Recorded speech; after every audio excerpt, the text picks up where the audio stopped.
Hello and welcome to SEN Talks with Miss Charisma. Today I'm going to be sharing with you 5 books that I have really loved and enjoyed reading throughout my 11 years as an SEN teacher. And these are the 5 books that have really helped me as well. Now, the first one, and they're in no particular order, but in the first one, I would say, has really helped me to understand what dyslexia is, number one. How to find ways to help people with dyslexia. And also, because I struggled in high school and in elementary school myself, it kind of helped me through the process and as I was learning to kind of understand myself better.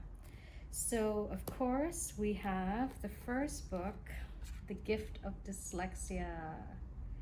And this is by Ronald D.Davis. So this book, The Gift of Dyslexia, it's a great book. So if you are a teacher who's teaching somebody with dyslexia, a parent who's just found out that their child has dyslexia, or even a student with dyslexia. I think if you're one of an older student, who has dyslexia, this would be a great book for you to read.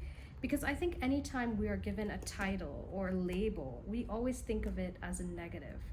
And this Gift of Dyslexia, it's making you think it's not a negative. There are actually so many things that you can do with it. There's so many famous people who have worked through it.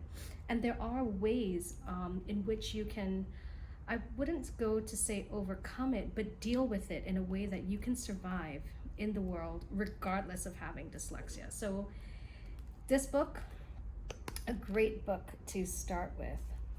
The next one that I would go with is this one, The Complete Guide to AS, Asperger Syndrome, by Tony Attwood. Now this book, you can see, it's really old, really helped me to understand what Asperger's was. It gave me a really good insight into AS and how to how to be in contact with people and deal with people who have AS. It really was a great starter because I think the first place that I worked in had a lot of students with AS, and this was really my saving grace. So if you know of anybody, you teach anybody, you are somebody with AS, and you found out when you were older, this book is really, really great. So here's another thing of it. Of course, I'm gonna link in the comment section or in the description section about it. The next one I really liked is How to Talk to Teens So Teens Will Listen, and Listen So Teens Will Talk. Now, this was a great book. Now, although I feel like this book is more for parents or people who are dealing with, children, I guess, of that age, teenagers, for a longer period of time or more, I feel that this book would benefit them. But for me, it was really great because I do some counseling sessions with teens. And it just gave me, that door in on how to just get them more comfortable opening up and speaking up, because teens generally do not like to speak up, especially to an adult, and this kind of helped with that. So yeah, this is a relatively new book. I think I bought it over the pandemic, just maybe after the pandemic kind of came to, I would say early this year, so probably in January 2022 I bought this book, and it actually really helped me to just get that door open for students to start talking. And mind you, I already knew how because I've been dealing with it, but this one helped to give me more ways than just the one that I had. So great book. And I forgot to say who it was.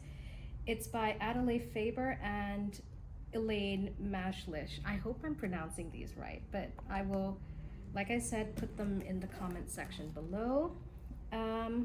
Now this one was really great because as a teen, I wasn't so confident. I, questioned myself a lot.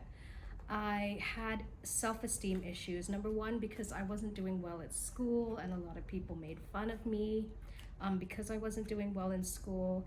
And I guess because, you know, when I was growing up, people weren't getting diagnosed that much, or we weren't going to people to get diagnosed. We were just labeled as slow learners. So this book actually helped that little girl in me, I guess, to build and grow. And that's why I would recommend this book. So Think Confident, Be Confident. It's 14. So it's actually a teen hand manual. This one you can give to a child who is struggling and work. So basically, it's a way for them to overcome self-doubt, grow their confidence, enjoy social life and, you know, interacting with people, and kind of feel better at school. It's written by Marci G and Leslie Sokol. I hope I'm pronouncing these names right. But yes, it is definitely a self-help book that I would recommend for teens who do have confident issues or self-doubt, those sort of things. Definitely would recommend this. And even for adults who had like a really hard time as a teenager, this would be a really good book to help you with your teens that you're dealing with, you know, how to help them boost their confidence and self-doubt and self-esteem. Yeah, that's, well, you wouldn't want to boost self-doubt, but you want to lessen self-doubt, yes. Now, last is this one. I love the title. I hope I can say it here.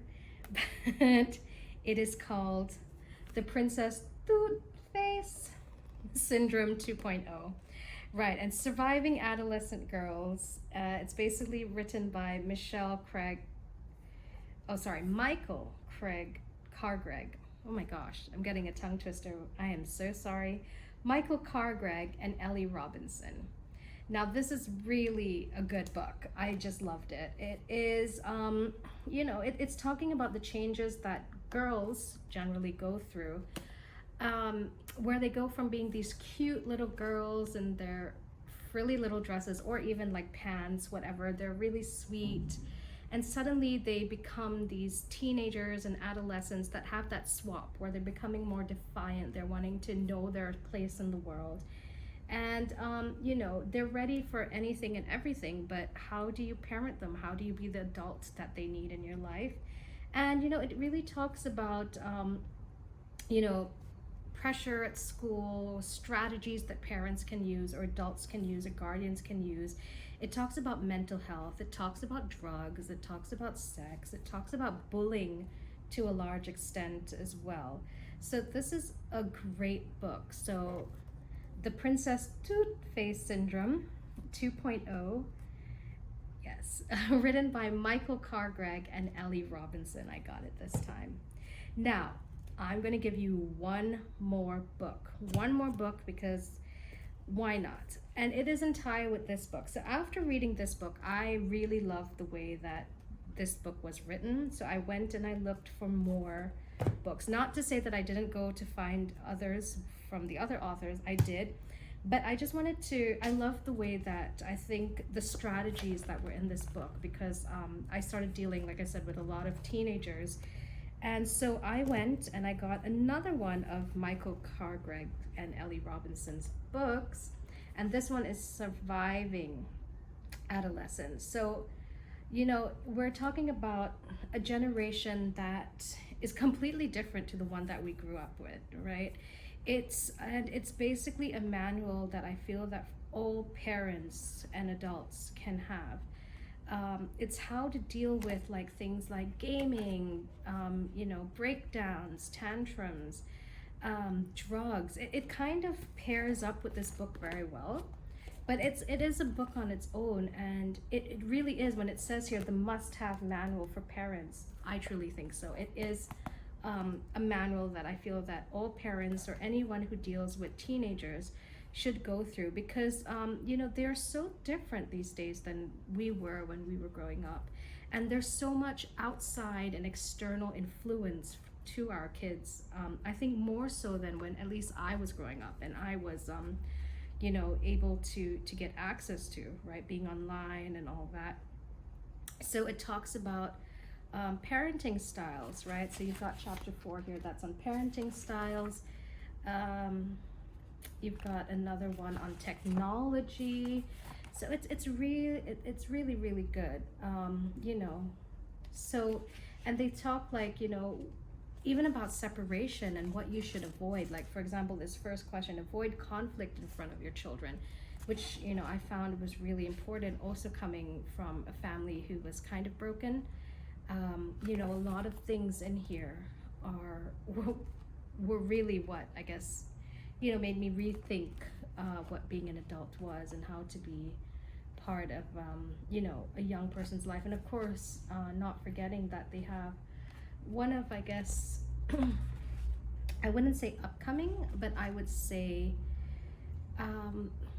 so the LGBTQ, right, young people, and they talk about that. I mean, it's a very little portion, but they do talk about that, and you know, it goes on. So yeah, it's an amazing book to have. It gives you websites at the back. I believe this was the book that gave you websites at the back. Yeah, so resources that you can go and you can check out. And yeah, so these are the great books. So yeah, The Gift of Dyslexia, must read this. This is amazing. The Gift of Dyslexia, beautiful book. Yes, a really great guide to AS, talking to teens, dealing with teens, and of course, teen books. So yep, these are the 5 books, and of course 1 extra bonus books that I found one of the best reads through my years of experience as a teacher. Of course, I'm going to be putting in more books. These are just the 5 that I have on hand with me at home. We're on summer break now, so I will find the next 5 for you. You take care, and yeah, see ya.